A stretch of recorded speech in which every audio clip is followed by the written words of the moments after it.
Hello mga sis, ari ng aton nga subak para sa aton KBL, ari aton na pork, ari ang aton tanglad para maghamot, ang aton aslom nga batuan, ang aton siling labuyo, ang bombay at sibuyas, ang aton na dahon sang kamote, ari ng aton nga langka, ginlaga na naton dungan sa aton nga kadyos. So dito siya ginluto sa aton nga pugon nga sa oli, no, para hindi ta ayawan sang laga kay medyo matiganing aton nga kadyos nga beans, dried beans siya sis, hindi siya fresh na kadyos.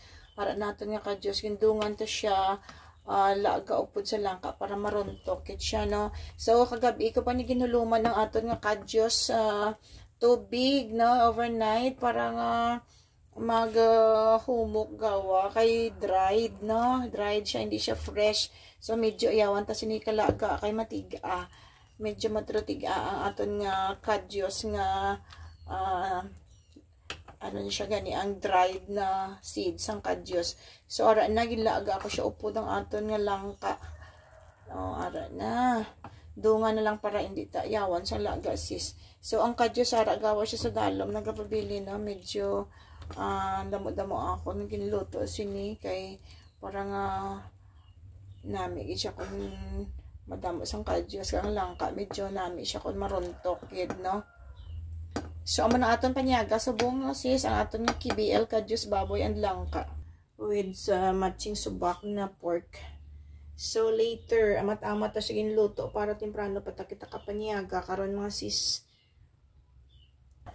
So sis, ilunod na naton, isulod ta na ang ang pork. Tanta ng pork para maruntokid siya, no.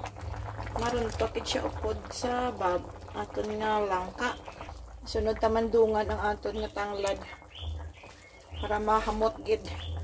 So ara naton nga pork subak para nga malaga siya, maruntokid upod sa langka kag sa kadyos. Anyway, na half cook naman ang aton nga pork, no, so dali naman na siya maluto. Ang budlay lang niya lutoon ang aton nga kadyos kay dried, no. So medyo matrutig ang kadyos ta.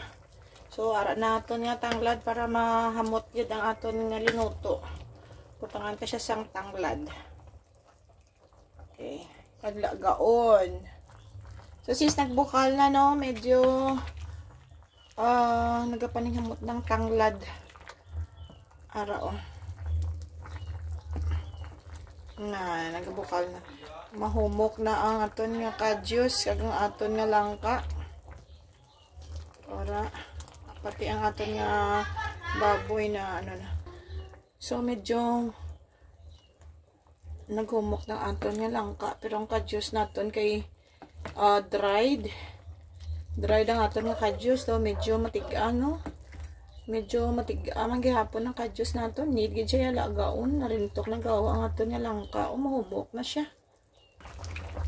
So sis, naruntok na aton nga langka kag baboy, ara naging butangan ko na siya sang aslom niya nga batuan kay kag asin, season to taste ko na sa asin kag may na seasoning na. So tilawan naton bi kung luto ng ano ara ng kadyos, pero medyo matiga gid siyang kadyos, so sis kay ano siya dried.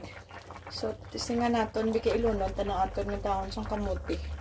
So pwede na sis, medyo okay naman gawa ang aton nga kadyos, so ibutang ta ng dahon sang kamote kag ang aton nga sibuyas, dahon, bombay kag katumbal.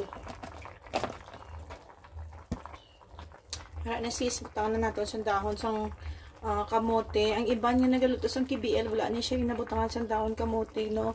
Kadyos baboy lang kaagid. Nagibutangan ko lang niya sang dahon para nga dahon sang kamote para nga may ara lang siya bala mga dahon-dahon ang aton na utan. So ara na sis, dagito bag ito na naton kay okay naman siya.